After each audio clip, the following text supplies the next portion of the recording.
राधे राधे, श्री शिवाय नमस्तुभ्यम।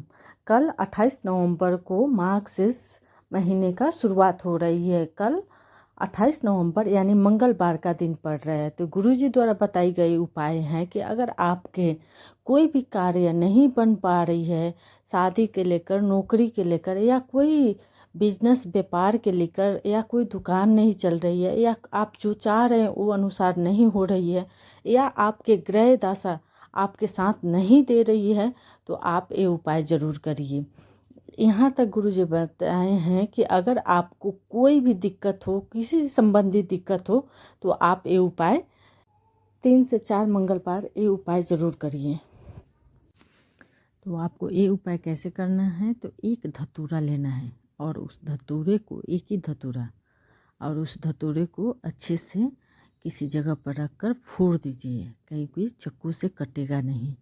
तो आप किसी पत्थर से उसे फोड़कर अंदर का जो बीज होता है, जो उसमें अंदर का दाने होते हैं, उसे एक प्लेट में आप रख लीजिए और 1 लोटा कलश जल अपने घर से लेकर शिवालय पहुँचिए, शिवलिंग के पास, और उसे आपने मन की कामना करते हुए जो धतूरे का बीज लेकर गई हैं वो शिवलिंग पर समर्पित कर दीजिए।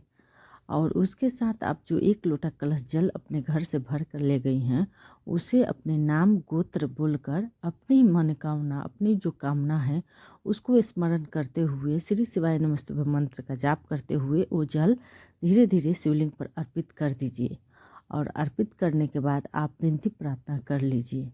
उसके बाद आपको फिर से जो चढ़ाए थे धतूरा का बीज, उसको वापस प्राप्त करके उसे किसी सरोवर, किसी नदी, किसी तालाब में आपको विसर्जित कर देना है। नहीं तो पीपल के पेड़ के जड़ में आपको विसर्जित कर देना है। उसे अच्छे तरह से शिवलिंग पर चढ़ाकर फिर उसे वापस प्राप्त कर लेनी है और उसे ले जाकर पीपल के जड़ में, नदी में, तालाब में, या जो आपको सुविधा हो वहाँ विसर्जित कर देनी है। ये बात को ध्यान दीजिएगा कि जब भी आप ये नियम करें, ये उपाय करें, तो आप अपने उपाय करने के बाद अच्छे से शिवलिंग को धो दीजिए, जल भरकर अच्छे से साफ कर दीजिए, क्योंकि धतूरा का जो बीज होते हैं वो विषैला होते हैं। अगर कोई व्यक्ति उस जल को पी ले तो उसे खराबी करे, इसीलिए उसे अच्छे से साफ करके उसे उठाकर विसर्जित कर दीजिए। इसी के साथ एक और उपाय है। आजकल हर किसी को समस्या रहता है कि मेरे बच्चे पढ़ते नहीं हैं, लिखते नहीं हैं, या मेरी बात नहीं मानते हैं, मोबाइल पकड़े रहते हैं, टीवी देखते रहते हैं। तो गुरुजी ने बताए हैं कि एक शहद का कटोरी लीजिए, जैसे एक कटोरी लीजिए, उसमें शहद रख लीजिए और उस शहद में 9 मुखी रुद्राक्ष को आपको भिगो देना है, डुबा कर रख लेना है। और 1 लोटा कलश जल लेकर आप शिवलिंग के पास जाइए।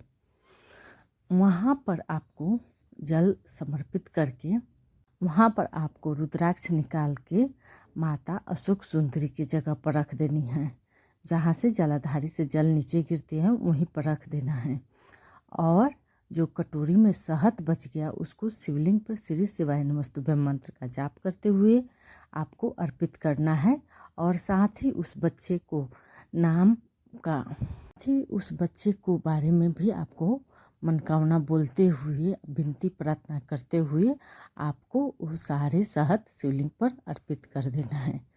फिर आप उस कटोरी से, जहाँ से जलाधारी से जल गिरती है, वहीं से जो शहद नीचे आकर गिरे वहाँ रोक लेनी है। कटोरी में कोई रोक लेना है, वहाँ से शहद प्राप्त जितना भी हो प्राप्त कर लेना है और रुद्राक्ष वापस प्राप्त करके रख लेनी है। उसके बाद 1 लोटा कलश जल से अच्छे से शिवलिंग को साफ कर देना है। और करके अपने घर आकर जो बच्चा आपकी बात नहीं मानती, आपको पढ़ने में मन नहीं लगा, तो उस बच्चे को आपको 11 दिन उस शहद को थोड़ा थोड़ा चटाना है। इस विधि से करने से वो बच्चा आपको बोलने का ज़रूरत नहीं पड़ेगा, वो खुद ही पढ़ाई में मन लगाएगा, पढ़ने में अव्वल रहेगा। इसी के साथ अगर आपको वीडियो थोड़ी भी अच्छी लगी तो चैनल को सब्सक्राइब करिए, वीडियो को लाइक करिए। हर हर महादेव, श्री शिवाय नमस्तुभ्यम।